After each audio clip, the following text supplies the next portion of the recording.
existió el liberalismo amarillo. ¿Cuáles fueron los beneficios de la hegemonía guzmancista? ¿Cuáles son las características del liberalismo amarillo?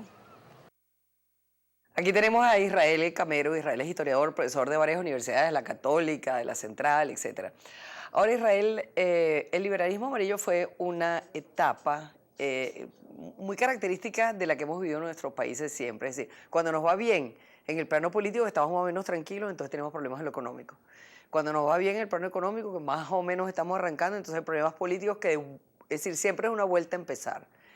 ¿Qué pasó con el liberalismo amarillo en esta materia? El liberalismo amarillo fue un proceso de modernización de la sociedad venezolana, una modernización del Estado venezolano, construido primero administrando lo que había sido la tradición del Partido Liberal, fundado por Antonio Leocadio Guzmán y por Tomás Lander, después de la causa federal, lo que fue la administración de los herederos de la federación, y la hegemonía de Antonio Guzmán Blanco, que coincidió con la segunda revolución industrial, coincidió también con la construcción de una institucionalidad que nos permitió recibir inversiones, nos permitió modernizar e institucionalizar algunas estructuras del país, darle un manto de estabilidad política, pero bajo el manto del autoritarismo. Es decir, fue un régimen autocrático, un régimen autoritario, pero un régimen autoritario que tenía unas características de modernización y de articulación con el mundo. Se recibieron inversiones extranjeras, se incorporaron, pero esas inversiones extranjeras estuvieron articuladas con corrupción gubernamental. De hecho, era famoso en la época guzmancista porque fue el periodo más corrupto de la historia de Venezuela del siglo XIX, pero esa corrupción estuvo vinculada con la llegada de capitales privados. Y para hacer negocios en Venezuela había que hacer negocios con Antonio Guzmán Blanco. Por otro lado, Guzmán Blanco, usando las estructuras de la federación, que venían de la Constitución Federal de 1864 y que les tocó administrar desde 1870, él hizo uso de ellas de manera personal, de manera autoritaria, pero administró un legado e hizo posible la construcción de un legado institucional que incluso después de su salida del poder en 1888 hubo un intento de liberalizar esas instituciones, de civilizar esas instituciones, que fue un intento truncado. Bueno, a pesar de todos sus esfuerzos, sin embargo, Venezuela era un cuero seco. Venezuela en cuero seco es interesante porque Guzmán Blanco se propuso acabar y aplastar por completo cualquier tipo de oposición. Pero lo hizo, así como lo hizo con represión y con persecución, también estableció un conjunto de alianzas. Él tenía dos bloques de alianza. Por un lado, lo que era la causa federal, la causa liberal, que era propiamente el liberalismo amarillo. El gran partido liberal amarillo era una coalición de caudillos regionales. Y caudillos regionales, todos los cuales funcionaban bajo la égida de Guzmán Blanco. Pero por otro lado, tenía otro pacto, otro acuerdo con los comerciantes, con los grandes comerciantes y con las grandes casas comerciales en Venezuela para traer capitales y generar estabilidad.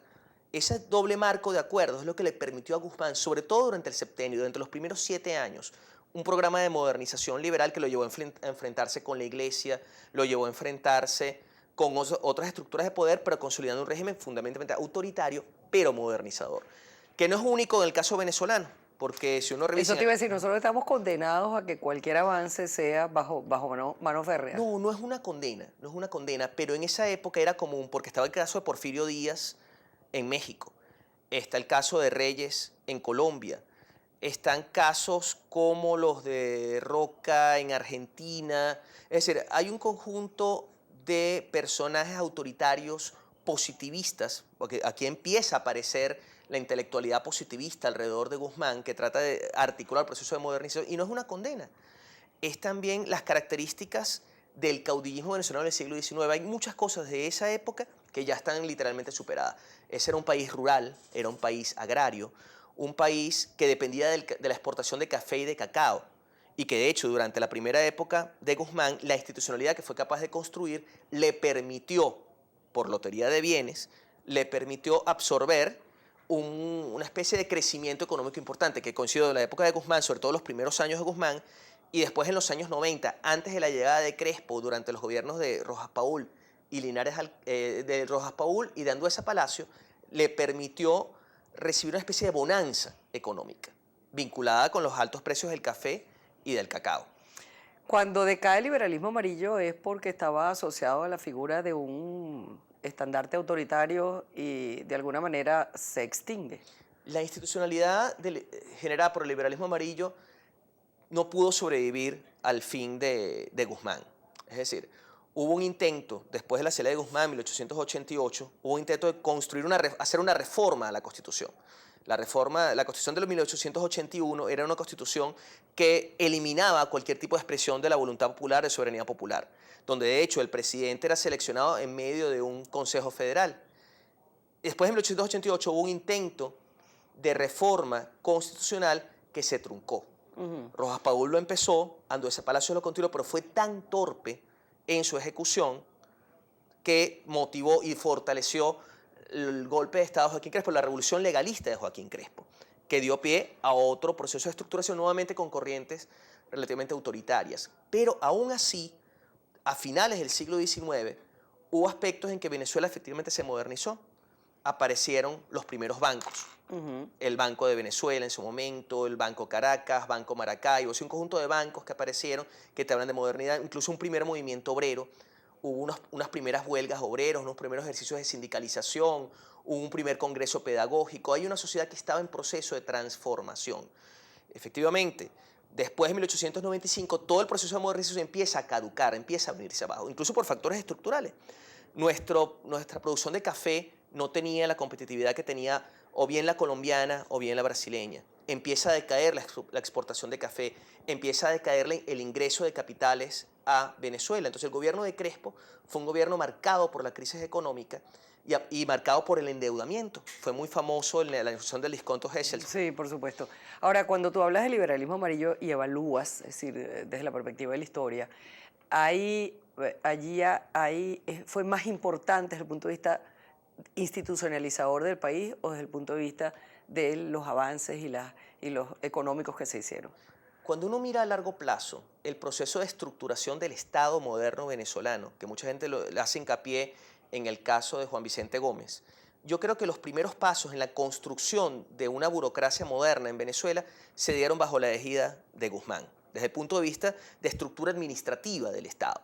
Y de hecho, la primera generación de positivistas empiezan a articularse incluso con las estructuras administrativas del Estado en este periodo. Se empieza a construir la estructura burocrática administrativa. Por otro lado, hay una nueva reinserción de Venezuela en los flujos del capitalismo mundial, pero bajo bases muy endebles.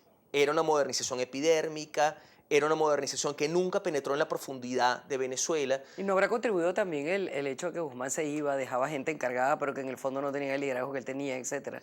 Más allá de eso, es que nunca hubo temas que nunca tocó. El tema de la propiedad agraria y de la reforma agraria, el tema agrario era el gran tema del siglo XIX venezolano.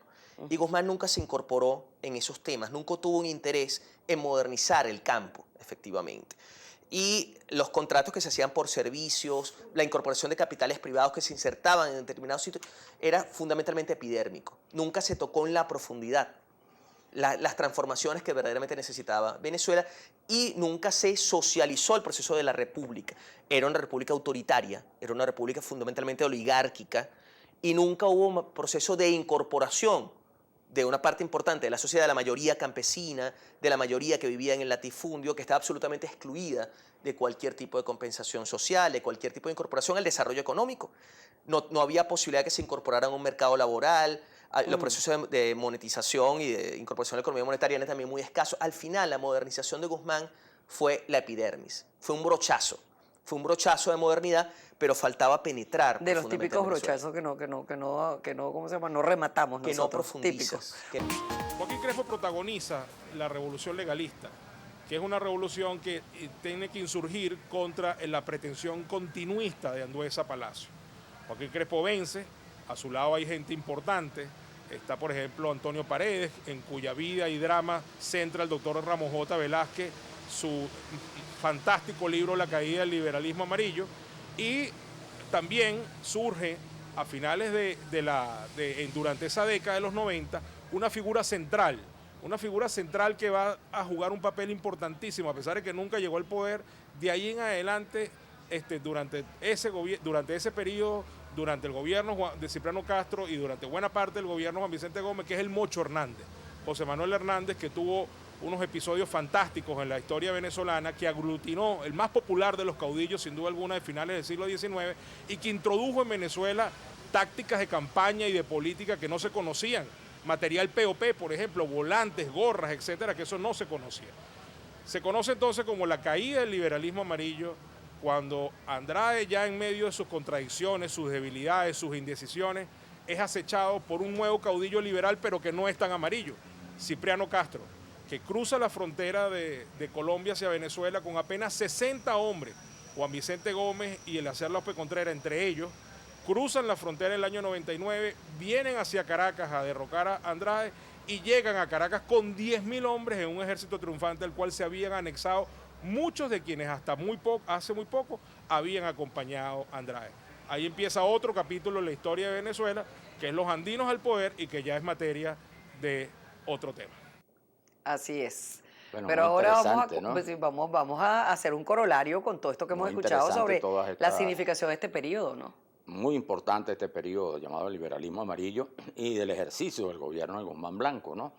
Y había un señalamiento que hacían nuestros invitados, que es cierto, allí se produce Guzmán Blanco, asume la presidencia de la República con una visión transformadora, modernizadora, muy propia de él, ¿no? Por su origen social, por su formación en Europa, en Estados Unidos, y el país requería de una modernización, de nuevas instituciones, de nuevos cambios, después de las catástrofes en términos sociales que significaron esas dos guerras, Las dos ¿no? guerras, La guerra claro. de independencia y las guerras que le siguieron.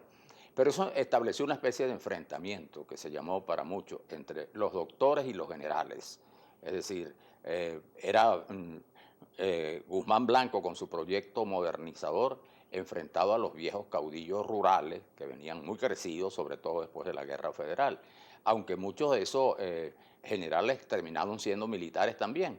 Pero esa es otra historia. Ahora, evidentemente, el gobierno, los primeros gobiernos de Guzmán Blanco, su proyecto se adelantó con una serie de reformas, pero el país seguía siendo un país muy atrasado, con grandes niveles de miseria. Era lo que Vallenilla Lán bautizó como un siglo de guerras y anófeles, Sí. para referirse al paludismo. Al paludismo, claro. Y efectivamente, luego su mandato que se prolongó, sus ausencias, él estableció un mecanismo según el cual los mandatos presidenciales eran de 2 años. Eso le permitía a él gobernar acá o también gobernar desde París e imponía a los gobernantes más cercanos. Todo eso fue generando además un clima de corrupción con las obras y con los empréstitos que se contrataban en el exterior y fue creando un gran descontento que permitió que emergieran otros caudillos. Como decía Cipriano, pues esos caudillos surgen, Joaquín Crespo, surge por supuesto después de todo esto, ya a finales del siglo XIX, pues la figura de Castro, ¿no? De Cipriano Castro, y se puede decir que esta etapa concluye ya con Castro en el poder, el año 2002, con la famosa Revolución Libertadora, que fue la que se realizó en La Victoria, y cuando todos estos caudillos, ya muchos derrotados y viejos, se reúnen para enfrentar al gobierno, a los andinos que habían llegado al poder con Cipriano Castro, se produce este enfrentamiento en La Victoria, son derrotados y se le abre el camino a lo que se llama la hegemonía andina con Castro y luego el largo mandato de Juan Vicente Gómez. Ahí termina el liberalismo amarillo. Y esa es la clave. Esa es la clave. Buenas noches.